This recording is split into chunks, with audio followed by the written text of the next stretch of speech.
So आपला मस्त आंबट गोड असा आवळ्याचा मुरंबा बनवण्यासाठी मी इथं अर्धा किलो आवळे स्वच्छ धुवून आणि पुसून कोरडे करून घेतलेत.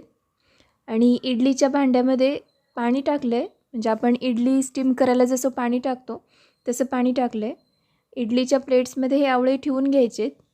या पद्धतीने केला ना तर अगदी ठरवूनही चुकणार नाही, इतका मस्त होतो मुरंबा. खूप सोपी मस्त पद्धत आहे ही. सो त्यामध्ये सगळे आवळे ठेवून घ्यायचेत. करायला अगदी सोपा, चवीला खूप छान आणि याचे गुणधर्म तर तुम्हाला माहितीच आहेत. म्हणजे स्किन, केस, पित्त कमी होण्यासाठी प्रत्येक गोष्टीवर आवळा अगदी औषधी आणि अगदी गुणकारी आहे. त्यामुळं नक्की करून सध्या स्टोअर करून ठेवा. या दिवसामध्ये आवळे पण खूप मिळतात थंडीच्या दिवसांमध्ये. इथे 10 ते 15 मिनिट आपण हे आवळे उकळून घेणार आहेत. टाईम लावून जर ठेवला तर बरोबर 15 मिनिट आवळे चांगले उकडून घ्यायचेत. आणि तुम्ही बघू शकता आवळे अगदी व्यवस्थित उकडलेत. उकडले हे कसं ओळखायचं, तर जर त्याच्या पाकळ्या सुट्या थोड्याशा होताना दिसत असतील तर म्हणजे ते परफेक्ट उकडलेले आहेत. हे बघा इथे बघू शकता तुम्ही, त्याच्या अशा पाकळ्या म्हणजे फोडी होताना दिसत आहेत, सुट्या झाल्यासारख्या दिसत आहेत. तसं झालं म्हणजे आपले आवळे अगदी व्यवस्थित उकळले गेलेत. लगेचच हाताने दाबून बघितलं तर लगेच फोड बाजूला निघते आहे. सो आपण आता हे बी काढून त्याची फोडी करून घेणार आहे. हा मुरंबा करायला सोपा, वर्षभर अगदी आहे असा टिकतो, खूप छान लागतो आणि अगदी गुणकारी आहे. त्यामुळं लहान मुलांपासून ते मोठ्यांपर्यंत, वृद्धांपर्यंत सगळ्यांसाठी चांगला.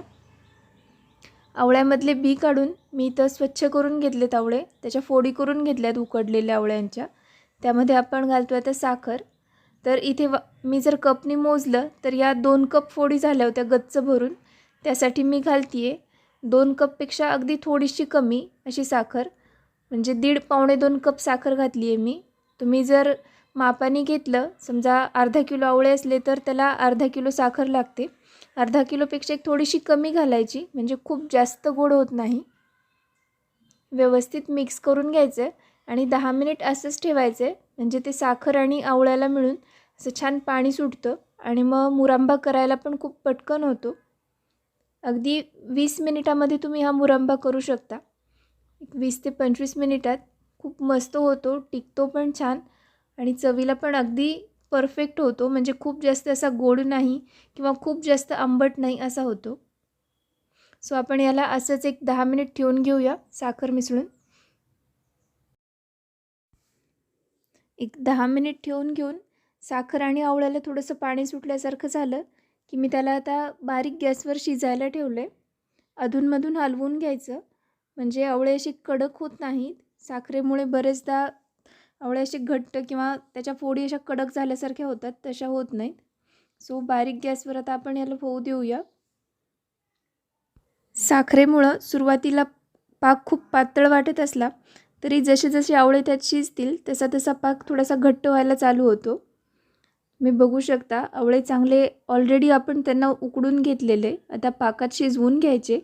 पाक जर कच्चा राहिला तर आवळ्याला खूप पटकन बुरशी येते, म्हणजे खराब होतो लवकर मुरंबा.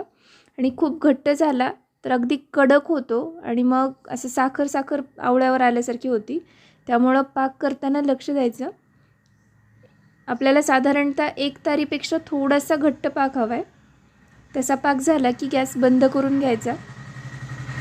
इथे मी थोडासा पाक हातावर घेऊन बघितला आहे, तार पडती आहे, म्हणजे त्यापेक्षा एक अगदी 2 मिनिट जास्त उकळायचं आहे आपल्याला आणि गॅस बंद करून घ्यायचा आहे. त्यामध्येच आपण घालणार आहे एक दालचिनीचा तुकडा आणि 2 ते 3 लवंग. यामुळे मुंग्या पण लागत नाहीत, टेस्ट पण छान येते आणि सुगंध पण छान येतो. मिक्स करून घ्यायचं आहे आणि गॅस बंद करून घ्यायचा. आपला मुरंबा झालेला आहे. आता अगदी चांगला गार होऊ द्यायचा आहे त्याला. यापेक्षा जास्त घट्ट करायचा नाही आहे, नाहीतर अगदी साखर साखर होते आणि आवळा पण खूप गच्च होतो. सो तुम्ही बघू शकता मस्त असा छान ज्युसी असा मुरंबा रेडी आहे. वर्षभर स्टोअर करू शकता, फ्रीजमध्ये किंवा फ्रीजच्या बाहेर दोन्ही अगदी छान राहतो. सो नक्की ट्राय करा. मला रेसिपी कशी वाटली सांगा. लाईक करा, शेअर करा, सबस्क्राईब करा. थँक्यू.